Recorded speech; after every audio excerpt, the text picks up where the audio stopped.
Hello friends, welcome to Jaya's kitchen. இன்னைக்கு நம்ம எதை பத்தி பார்க்க போறோம்னா ஒரு சுவையான சாம்பார் வைக்கிறத பத்தி தான் பார்க்க போறோம். அது என்ன சாம்பார்னா நான் சொல்றேன் வாங்க. கத்திரிக்காய், முருங்கைக்காய், மாங்காய் மூணும் போட்டு ஒரு டேஸ்டான சாம்பார் வைக்க போறோங்க. அதுக்கு முதல்ல நம்ம பருப்பு வேக வச்சுக்கணும். பருப்பு இந்த அளவு நல்லா வேக வச்சுருக்கோங்க. இங்க பாருங்க, நல்ல நாட்டு துவரம் பருப்புன்னு கேட்டா அன்பாலிஸ்டுன்னு சொல்லிட்டு கடையில் விற்பாங்க பாருங்க. அந்த மாதிரி பருப்பு இது நல்ல பருப்பு பார்த்தோன்னே உங்களுக்கு தெரியும். நல்லா 3 விசில் தாங்க இந்த மாதிரி நல்லா வந்துடும். பருப்பு வந்து ரொம்ப நேரம் வேக வைக்க கூடாதுங்க. ஒரு சிலர் கடையிறதுக்கு பால் மார்க்கெட் என்ன பண்ணுவாங்கன்னா 4-5 விசில் விட்டுருவாங்க குக்கர்ல. அது என்ன ஆகுனா கடையும் போது வழவழுப்பு வந்துடும், சாம்பார் டேஸ்ட் இருக்காது. திட்டமா நம்ம பருப்பு வேக வச்சுக்கோங்க. அதுக்கு முதல்ல நல்ல பருப்பு வாங்கணுங்க. சாம்பார் டேஸ்டா இருக்குன்னா நல்ல துவரம் பருப்பை நம்ம செலக்ட் பண்ணி வாங்கணுங்க. பாருங்க, இந்த மாதிரி வேக வச்சு எடுத்துங்க. இதுல நான் பருப்பு வேக வைக்கிறதுக்கு என்னென்ன போட்டோம்னா மஞ்சத்தூள், கொஞ்சமா ஒரு அரை டீஸ்பூன் எண்ணெய், வெந்தயம் ஒரு 1/4 டீஸ்பூனு, ஒரு 10 பல் பூண்டு, ஒரு 2 தக்காளி பழம் போட்டுக்கோங்க. பருப்பு வேக வைக்கும் போது இதெல்லாம் வேக வச்சுக்கோங்க. வேக வச்சுட்டு இந்த பதத்துக்கு வெந்ததும் நம்ம இந்த மாதிரி ஒரு சட்டி, மண் சட்டி விற்கிது பாருங்க. இது உள்ள கல்லுலாம் இருக்குங்க. இதுல இந்த மாதிரி மண் சட்டியில கடைஞ்சிட்டு நம்ம சாம்பார் வச்சு சாப்பிட்டோம்னா ரொம்ப ரொம்ப டேஸ்டா இருக்கும், வாசனையாவும் இருக்குங்க. இப்பெல்லாம் என்ன பண்றாங்கன்னா அவசர உலகத்துல அவங்க வேலைக்கு போகணும்னு குக்கர்லயே வேக வைக்கிறாங்க. அது குக்கர்லயே என்ன பண்றாங்க, அந்த கரண்டியிலே கொஞ்சம் கலக்கிட்டு அப்படியே சாம்பார் வச்சுறாங்க. சுவையாகவும் இருக்காது, வாசனையும் இருக்காதுங்க. இந்த மாதிரி செஞ்சு பாருங்க, ரொம்ப ரொம்ப டேஸ்டா இருக்கும். அந்த காலத்துலலாம் நல்லா சாப்பிட்டு ஹெல்த்தியா இருந்தாங்கன்னா இந்த மாதிரி மண்ணு சட்டியில பருப்பு நல்லா வேக வச்சு இந்த மாதிரி மத்துன்னு சொல்லுவாங்க பாருங்க. நிறைய பேர் வீட்டுல இது இருக்காது, பெரும்பாலும் இது யூஸ் பண்ணுங்க. இது வந்து இந்த கட்டையோட சேர்த்து நம்ம இந்த மண் சட்டியில பண்ணும்போது அது ஒரு டேஸ்டா இருக்குங்க. இந்த மாதிரி நம்ம வேக வச்சு சும்மா கொஞ்ச நேரம் தான் இப்படி கடைஞ்சோடனே நல்லா மசிச்சுக்கணும். நம்ம இந்த மாதிரி கடைஞ்சிட்டு சாம்பார் வச்சோம்னா ரொம்ப வாசனையாகவும் இருக்கும், சாப்பிடாதவங்களுக்கும் சாப்பிடுவாங்க, நல்ல டேஸ்டாகவும் இருக்கும். அந்த காலத்துக்கு பெரியவங்க செஞ்சாங்கன்னா எல்லாமே யூஸ்ஃபுல்லாக தாங்க நமக்கு சொல்லி கொடுத்துட்டு போயிருக்காங்க. நம்ம இப்போ அவசர உலகத்தில் என்ன எதுவுமே ஃபாலோ பண்ணுறதில்ல. அதனால தான் கண்ட நோய் வருது. இப்படிலாம் சாப்பிட்டா நமக்கு எந்த விதமான நோயும் வராதுங்க. பாருங்க, நல்லா மெசிஞ்சிச்சு. இந்த மண் சட்டி வந்து பருப்பு கடையிற சட்டின்னு கேட்டால் மண்பானையை விற்கிற கடைங்களில் கிடைக்குங்கிறது. இது பருப்பு கடையிறதுக்கு மட்டும்தான் யூஸ் பண்ணுவாங்க. இது வந்து நல்ல வாசனையாக இருக்குங்க. இதில் செஞ்சால் நல்லா வேக வச்சு எடுத்த சட்டி இங்கே பாருங்க எவ்வளோ அழகாக இருக்குது. இது ரொம்ப வருஷம், இது ஏறக்குறைய நான் என்கிட்ட 15 வருஷத்துக்கு மேலே இருக்குது. பருப்பு கடையிறதுக்கு மட்டும் நாங்கள் யூஸ் பண்ணிப்போம். ரொம்ப வாசனையாக இருக்கும். மண்பானை விற்கிற கடையில் நீங்கள் பருப்பு கடையிற சட்டின்னு கேட்டாவே தருவாங்க. இந்த மாதிரி மத்து வாங்கிட்டு இது எவ்வளோ பருப்பு வேணாலும் போட்டு கடையிலாங்க. ரொம்ப இன்ட்ரெஸ்டாக இருக்கும். நமக்கு அது செய்யும் போதே ரொம்ப ஜாலியாக ஃபீல் பண்ணுவோம். குட்டீஸ்லாம் இதெல்லாம் பார்த்தா ரொம்ப விரும்புவாங்க. இந்த காலத்து பசங்களுக்கு இந்த மண் சட்டி எது, மத்து எது, எதுவுமே தெரியாமல் இருக்காங்க. இதெல்லாம் அவங்களுக்கு ஒரு பாரம்பரியமான விஷயம்லாம் நம்ம சொல்லி கொடுத்த மாதிரி இருக்கும். நம்ம ஹெல்த்தியாக பசங்களுக்கு சமைச்சு போட்ட ஒரு ஃபீலும் இருக்கும் நமக்கு. பாருங்க, இந்த மாதிரி மண் சட்டியில் மத்து வச்சு கடைஞ்சிட்டு பாருங்க, கடையும் போது நம்மளுக்கு வாசனையாக இருக்கும். இந்த மாதிரி நம்ம கடைஞ்சி எடுத்துட்டு இப்போ நம்ம எப்படி சாம்பார் வைக்கிறதுன்னு பார்க்கலாம். நம்ம சாம்பார் வைக்கிறதுக்காக நம்ம வேக வச்சு நல்லா கடைச்சி வச்சு இல்லையா, இந்த பருப்பு தண்ணி வந்து இந்த குக்கர்ல ஊற்றினாங்க சாம்பாருக்காக. நம்ம இப்போ எவ்வளோ சாம்பார் வைக்கணும் அதுக்கேற்ற மாதிரி நம்ம கூப்பிட்டு வச்சுக்கணும்.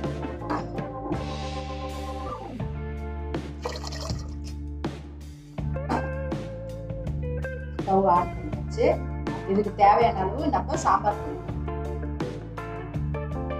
இது வந்து நான் வந்து மிளகாத்தூள், தனியா மிளகா எல்லாமே கலந்து அரைச்சி வச்சிருக்கேன். அதுக்கு தேவையான போட்டுருவேன். தனித்தனியா இல்லை, நான் ஒன்னா சேர்த்து அரைச்சி வச்சிருக்கேன். சாம்பார் போட்டு குட்டி ஸ்பூன்ல 3 ஸ்பூன் போட்டுருக்கேன். இதுக்கு தேவையான அளவு கொஞ்சமா உப்பு சேர்த்துக்கணும். காயெல்லாம் போட்டுட்டு வெந்து முடிக்கும் போது கொஞ்சம் பத்தலாம் போட்டுக்கலாம். இப்போ வந்து கொஞ்சமா போட்டுருக்கேன். கல்லுப்பு தான் நான் சேர்த்துட்டேன்.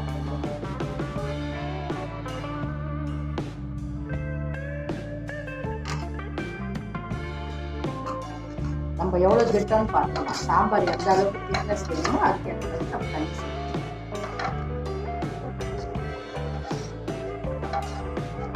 ஒரு சிலர் இந்த மாதிரி மிளகாத்தூள் இதில் சேர்க்கலன்னா கூட பருப்பு கடையும் போதே கூட நீங்கள் சேர்த்துக்கலாம். பருப்பு கடையும் போதே கூட நீங்கள் சாம்பார் தூள் சேர்த்துக்கலாம்.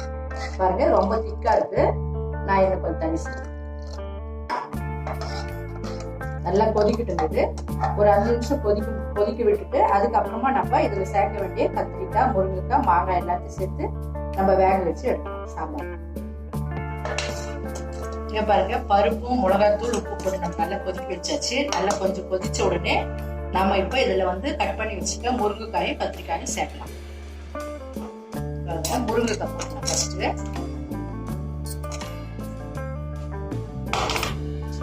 கத்திரிக்காயை வந்து எப்பயுமே கட் பண்ணி தண்ணியில போட்டு வைக்கணுங்க, ஏன்னா எல்லாம் கருத்துடாது. அதுக்காக நான் கட் பண்ணி தண்ணியில போட்டு வச்சிருக்கேன். இப்போ இந்த கத்திரிக்காயும் எப்பயுமே கத்திரிக்காய் வந்து தண்ணியில தாங்க கட் பண்ணி போட்டு வைக்கணும், கருப்பாயிடுங்க.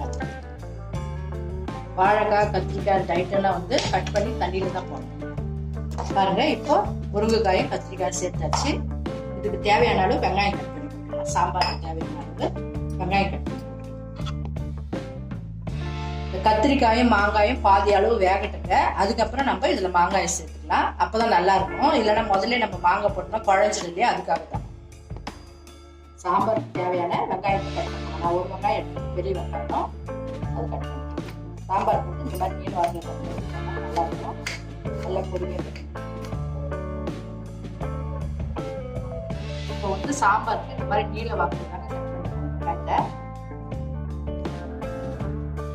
இந்த மாதிரி போட்டு நல்ல வேக வந்து பாதி அளவு முருங்கைக்காயும் கத்திரிக்காயும் பாதி அளவு வெந்தாச்சு. நம்ம இப்ப இதுல மாங்காவை சேர்க்கலாம். பாருங்க, மாங்காய் வந்து நம்ம தோல் எடுத்துக்கணும். இப்ப நம்ம இந்த மாங்காய் வந்து தோல் சீவிட்டு தாங்க சாம்பார்ல சேர்க்க போறோம். ஏன்னா மாங்காய் தோலோட போட்டா, இந்த குண்டு மாங்காய் வந்து தோலோட போட்டா கொஞ்சம் சிறுங்கசப்பா இருக்கும் சாம்பார். அதுக்காக நான் தோல் சீவிட்டு இதை கட் பண்ணி சேர்த்துக்கலாம்.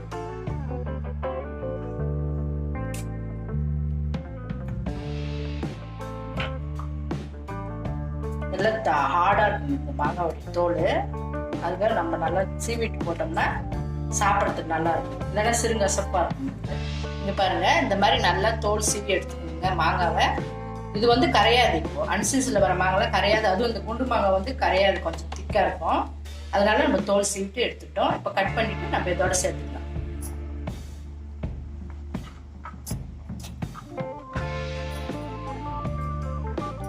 முருங்கைக்காயும் கத்திரிக்காயும் பாதி அளவு வெந்தாச்சுங்க. இப்ப நம்ம கட் பண்ணி வச்சுக்கிற மாங்காயை இதில் சேர்த்துக்கலாம். தோல் சீவிட்டு கட் பண்ணி வச்சுக்கோங்க.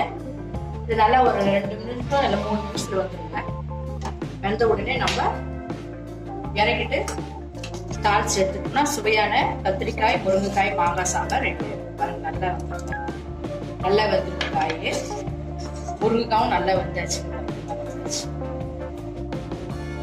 2 நிமிஷம் நல்லா வெந்தாச்சுங்க மாங்காய். இப்போ சாம்பாருக்கு தேவையான புளி சேர்த்துக்கலாம். புளி வந்து கொஞ்சம் கம்மியாவே சேர்த்துக்கலாங்க, ஏன்னா மாங்காய் போட்டோம் இல்லையா, அதனால. இப்போ இந்த சாம்பாருக்கு நான் வந்து ஒரு எலுமிச்சை அளவு சேர்த்துருக்கேன், கரைச்சி புளி சேர்த்தாச்சு. இது ஒரு 2 நிமிஷம் உடனே கொதிச்சுட்டு நம்ம இறக்கிட்டு தாளிச்சு விட்டோம்னா சுவையான சாம்பார் ரெடி ஆயிடும். 2 நிமிஷம் கொதிக்கிட்டு இறக்கிட்டேன். இதுல வந்து நம்ம கத்திரிக்காய் முருங்கைக்காய் மாங்காய் 3 சேர்த்து வச்சு சாம்பார் வந்து நல்லா வாசனையா இருக்கும். கொதிக்கும் போது நல்லா ஸ்மெல் வரும். நான் சொன்ன மெத்தட்ல செய்ய ரொம்ப சுவையா இருக்கும், டேஸ்டாவும் இருக்கும். நல்லா சாப்பிட்றதுக்கு ரொம்ப இனிமையா இருக்கும், விரும்பி சாப்பிடுவாங்க எல்லாரும். இந்த மாதிரி நீங்க சாம்பார் வச்சுக்கிட்டீங்கன்னா சாம்பார் பிடிக்காதவங்களுக்கு நல்லா சாப்பிடுவாங்க. இப்போ சாம்பார் ரெடி ஆயிடுச்சுங்க, எல்லாம் வெந்தாச்சு. இப்போ இறக்கிட்டு நம்ம இதை தாளிக்கலாம். சாம்பார் தாளிக்கிறதுக்கு நம்ம இப்போ கடாயை வச்சிருக்கோம். கடாயை சூடியா இருக்கும், எண்ணெய் சேர்த்துக்கலாம். சாம்பார் தாளிக்கிறதுக்கு தேவையான எண்ணெய் சூடாகட்டும். நான் வந்து சாம்பார் தாளிக்கிறதுக்கு வந்து சின்ன வெங்காயம் தான் எடுத்துருக்கேன். இங்க பாருங்க, சின்ன வெங்காயம் ஒரு 4 வெங்காயம் எடுத்துருக்கேன். தாளிக்கிறதுக்கு சின்ன வெங்காயம், சாம்பார் தாளிக்கிறதுக்கு நான் சின்ன வெங்காயம் 4 எடுத்துருக்கேன். பொடியா கட் பண்ணி நம்ம சாம்பார் தாளிச்சோம்னா சாம்பார் ரொம்ப வாசனையா இருக்கும். அதுக்காக தான் நம்ம தாளிக்கிறதுக்கு சின்ன வெங்காயம்.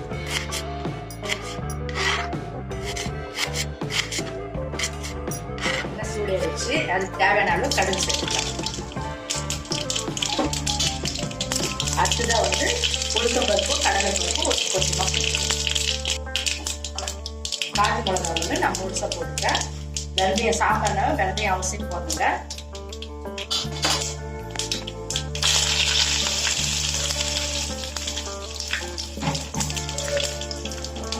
இப்போ வந்து நம்ம பொடியை கட் பண்ணி வச்சுக்க சின்ன வெங்காயத்தை சேர்த்துக்கலாம்.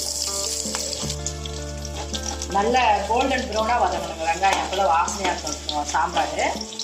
சிம்மில் வச்சுட்டு பொறுமையாக தாளிக்கணும். தாளிக்கிறதும் நல்ல ஒரு இதுதான் வருது. தாளிச்சு போட்டால் வாசனையாக இருக்கிறதுக்கு ஒரு டிப்ஸ் மாதிரி தான் வருது. ஒரு சிலர் வந்து வெங்காயம் போட்டுட்டு வதங்காமையே கூட கொட்டிடுவாங்க. அந்த மாதிரி எப்பவுமே சாப்பிடுவாங்க. இந்த மாதிரி நல்லா பொறுமையாக வச்சு வதக்கி கொட்டிங்கன்னா சாம்பார் இன்னும் தூக்கலாக இருக்கும். அதுவும் சின்ன வெங்காயம் போட்டோம்னா கேட்கவே வேணாம். சாப்பிடாத குழந்தைங்க பெரியவங்க விரும்பி சாப்பிடுவாங்க. வாசனையே நல்லா இருக்கும் பாருங்க. வதக்கும் போது வாசனை நல்லா இருக்கும். பெருங்காயம் கொஞ்சமா சேர்த்து ஜீரணத்துக்கு நல்லது பெருங்காயம். அதனால இந்த மாதிரி சாம்பார் ரசம் எல்லாம் வைக்கும்போது பெருங்காயம் அவசியம் சேர்த்துக்கோங்க. பாருங்க நல்லா பொரிஞ்சாச்சு. நம்ம இதை சாம்பார் எடுத்து சுவையான கத்திரிக்காய் முருங்கைக்காய் சாம்பார் ரெடி ஆயிடும். பாருங்க ஃப்ரெண்ட்ஸ், நான் செஞ்ச இந்த கத்திரிக்காய் முருங்கைக்காய் சாம்பார் உங்களுக்கு பிடிச்சதுன்னா நீங்களே இதே மெத்தட்ல செஞ்சு பாருங்க. இந்த பாருங்க நல்லா இந்த மெத்தட்ல வதக்கணுங்க வெங்காயத்தை. பாருங்க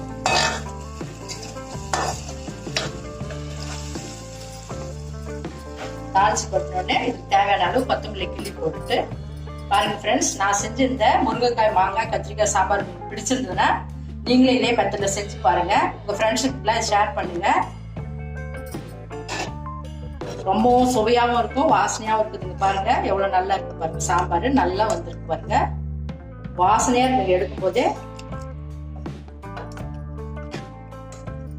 எல்லாமே மாங்காய் எல்லாமே சூப்பரா வந்துருக்கு சாம்பார். இது வந்து சாதம் இட்லி கூட நல்லா இருக்குங்க. எல்லாத்துக்குமே சூப்பரா இருக்குங்க. மறக்காம நீங்க இதே மெத்தட்ல செஞ்சு பார்த்துட்டு உங்க கமெண்ட்ஸ் சொல்லுங்க. உங்க ஃப்ரெண்ட்ஸுக்கு எல்லாம் இதை பத்தி ஷேர் பண்ணுங்க. தேங்க்ஸ் ஃப்ரெண்ட்ஸ், தேங்க்ஸ் ஃபார் வாட்சிங்.